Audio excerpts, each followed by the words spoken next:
এটার মধ্যে রোজা আছে বাবা। হাত দ্বারা কোনো পাপ কাজ করা যাবে না, অন্যায় কাজ করা যাবে না। আপনি হাতকে অন্যায় কাজ থেকে বিরত রাখার নাম হাতের রোজা।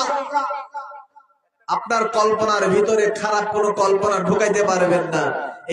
এই কল্পনাকে, খারাপ কল্পনা থেকে বিরত রাখার নাম হচ্ছে আপনার ব্রেইনের রোজা। আপনার পা দিয়ে খারাপ দিকে যাইবেন না হাইটা, ওইটার নাম হচ্ছে, ওই পাকে বিরত রাখার নাম হচ্ছে পায়ের রোজা। আপনার চোখকে জিনা থেকে, খারাপ কিছু দেখা থেকে, জিনা দেখা থেকে এই চোখকে বিরত রাখার নাম হচ্ছে চোখের রোজা। বাবা, শুধু না খেয়ে থাকার নাম রোজা না, বরং বিরত থাকার নাম রোজা।